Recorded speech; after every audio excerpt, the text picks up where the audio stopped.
खुद बुखार में पड़ा हूं। हाँ, इनका कारोबार अच्छा चल रहा है, ये अपने बच्चों को गालियां दे रहे हैं। सही बात। इतना जलन, इतना हसद, समझे। और फोकट के मियां नींबू और अंडा और छू मंत्रा लिए बैठे, वो 500 रुपए लेकर के दुकान बंद कर रहे हैं, कारोबार बांध रहे, कारोबार नहीं बंद रहा, इस मियां की चल रही है। समझ रहे मेरी तरफ। अगर दुआएं हाथों हाथ कबूल होती और औरत तो मोहल्ले में एक भी नहीं बचती। जहां जिसने अच्छे कपड़े पहन लिए, या अल्लाह इसको टपका दे, खत्म खत्म। हजरत सच बता रहे हो, मैं समझ रहे हजरत, खत्म। हाँ, तवज्जो रखो मेरी तरफ।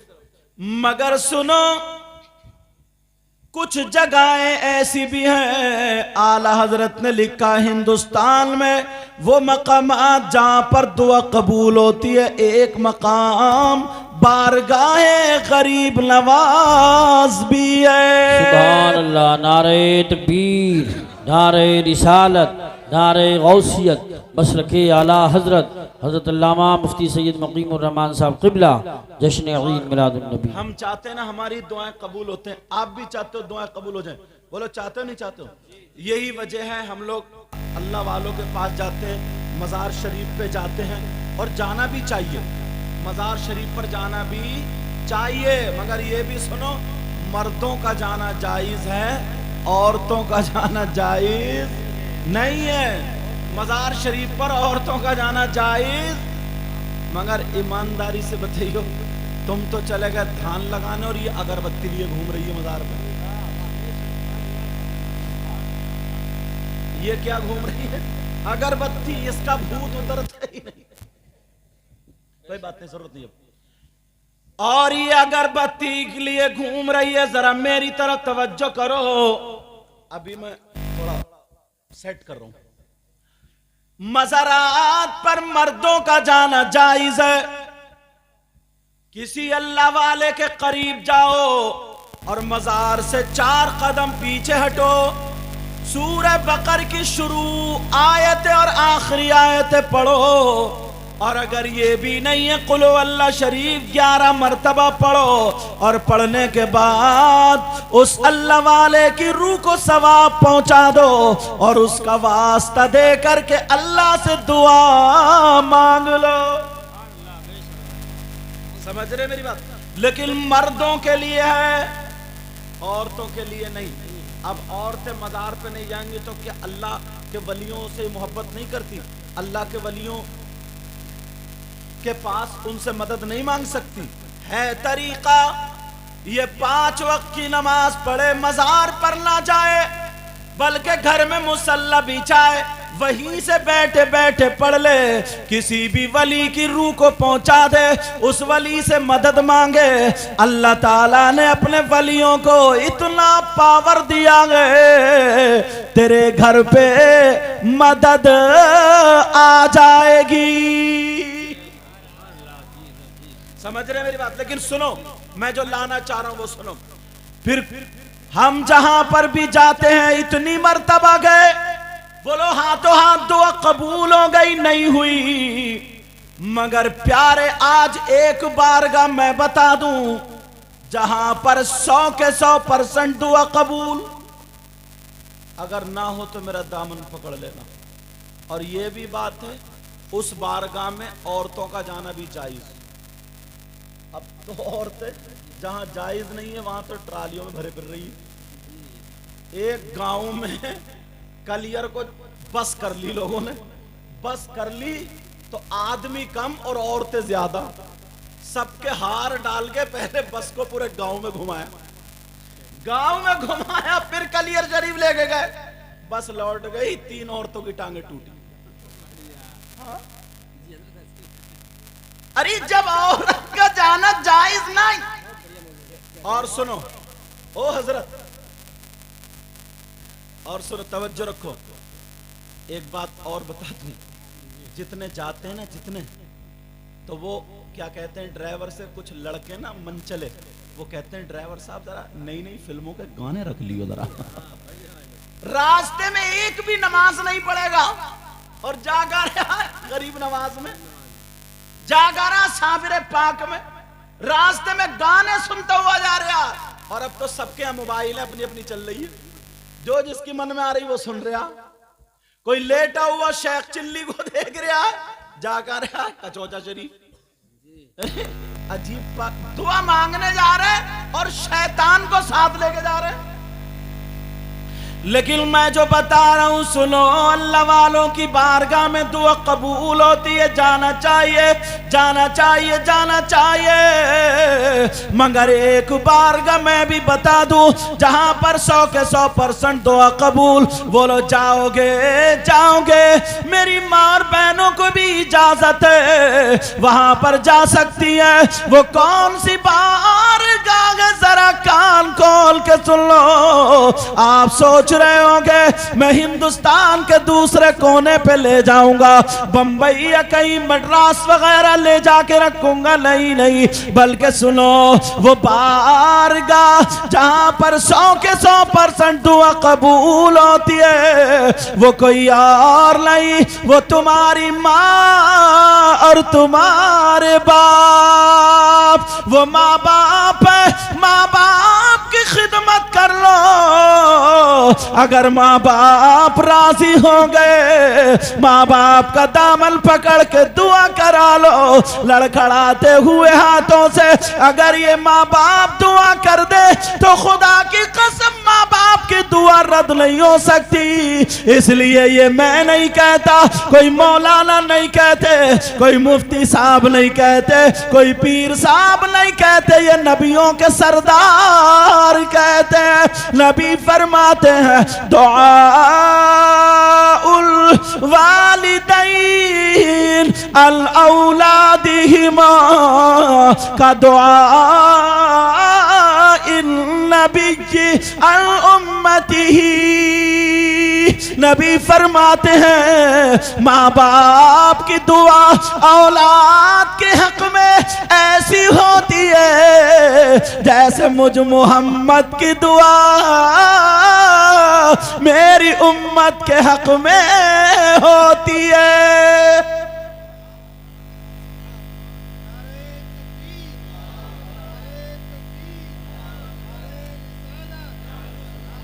अच्छा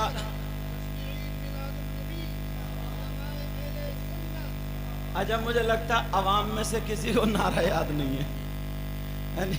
वैसे बहुत बड़े मुफ्ती हैं, चौराहे पे खड़े होके इतने फतवे झाड़ेंगे, अटका देंगे इमाम साहब को भी। और सही बता रहे हो हजरत, जो मसला याद होता है ना, हाँ बेटा,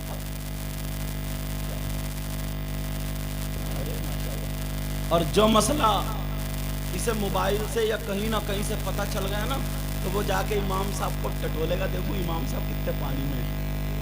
अब कहेगा इमाम साहब जरा इधर आइयो, ये बताइयो। और जबकि इसे मालूम है वो मसला। और अच्छा बात गांव में भी इमाम इतना सस्ता लाते हो, बेचारे को कुछ भी पता नहीं, उसे भी पता नहीं उसके पीछे भी हजरत नमाज हो रही है या नहीं हो रही है, समझे। वो भी पढ़ता अल्हम्दुलिल्लाह रब्बिल आलमीन, मुझे पता ही नहीं इहदिना सिरातल मुस्ताकीम, पता ही नहीं कि नमाज हो रही है नहीं हो रही है। हमारी ये कौम ना दो चीजें सबसे ज्यादा सस्ती खरीदती है, बेशक, एक इमाम और एक कुर्बानी का बकरा। जी जी जी, हाँ हाँ, कुर्बानी के बकरे को बिल्कुल मरा खुरा, जी जी, कोक पिचकी हुई, बेचारा चल रहा यूं यूं इनकी तरह, समझे। लेकिन सुनो, अब वो चल रहा कुर्बानी का बकरा, फिर 2-3 लड़के उसके हार डाल देंगे, हार, और हार डाल के मोहल्ले में घुमाएंगे, और ये चौराहे में कहता फिर अब के कुर्बानी का इरादा करा है, अब के बच्चों ने कुर्बानी करने का इरादा किया इस मरे खुरे की। इमाम लाओगे तो बिल्कुल 5000 वाला, जिसको ढंग से अलहम्दो भी याद ना, जिसके कपड़े पहनोगे तो 10,000 के, एक से एक अच्छा ढूंढ के लाओगे। अपना सोफा लाओगे तो बढ़िया, टाइल्स पत्थर रंग कलर सब अच्छा, लेकिन जहां ईमान का मामला है इमाम बिल्कुल सस्ता, जो आलूओं में डालने के लायक है, बिल्कुल बेकार। अब तुम्हें पता क्या, उसने पढ़ा बिस्मिल्लाहिर्रहमानिर्रहीम, इज़ा जाअ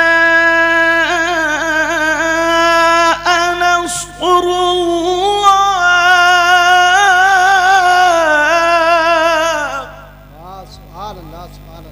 अब उसी जगह पे इज़ा जाअ नस्रुल्लाह, सीन से पढ़ दिया, है स्वाद से, जब अल्लाह की मदद आई, इसका मतलब ये। और इन्हें सीन से पढ़ा स्वाद की जगह, तो अल्लाह का गिद आया।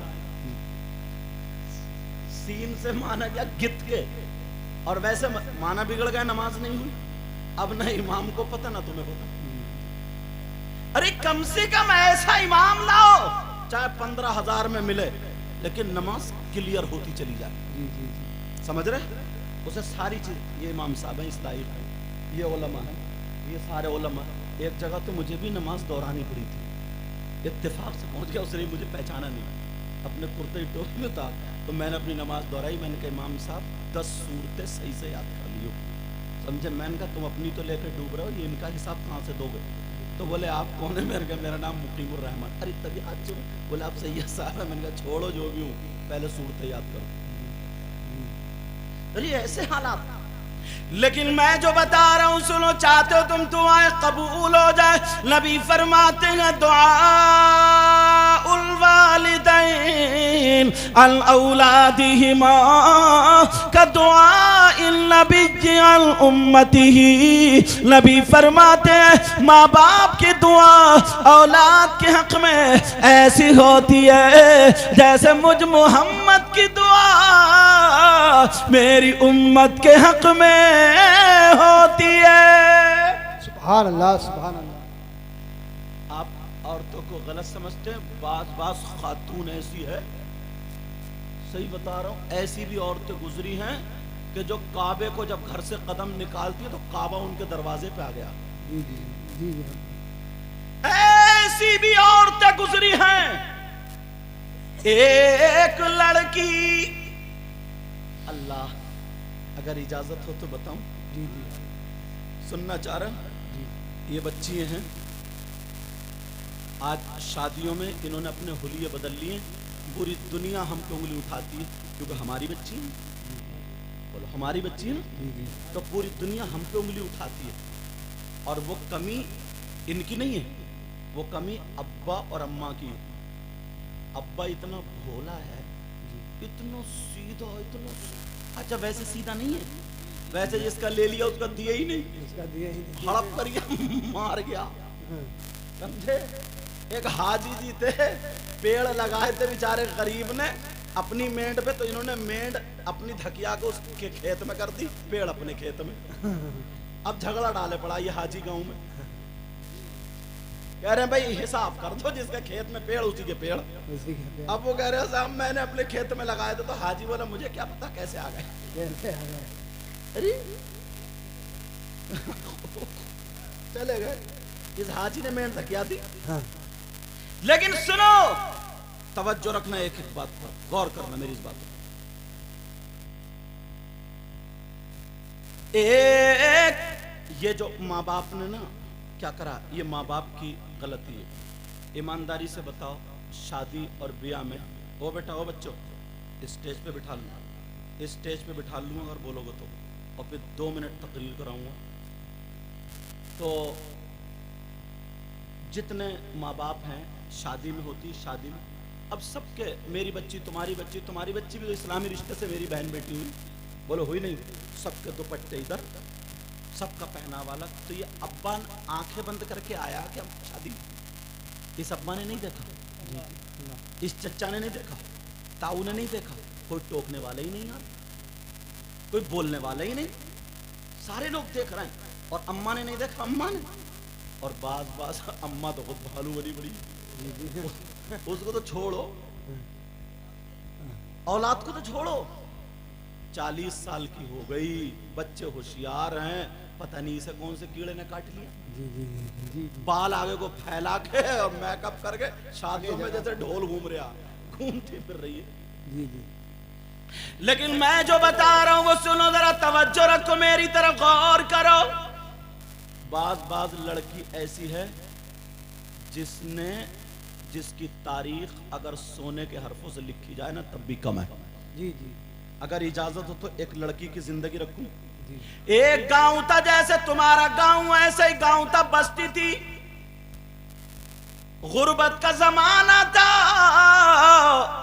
मगर उस गांव में एक लड़का ऐसा था, इतना नेक था, इतना शरीफ था, इतना प्यारा था, लोग उससे सर पे हाथ रखवाते थे, हाथ चूमते थे।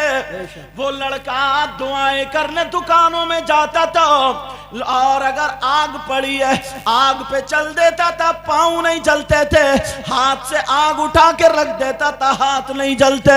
अगर दामन में आग ले ले तो दामन नहीं जलता। पूरे गांव में उसका नाम था, जिधर भी जाए लोग दुआएं कर रहे।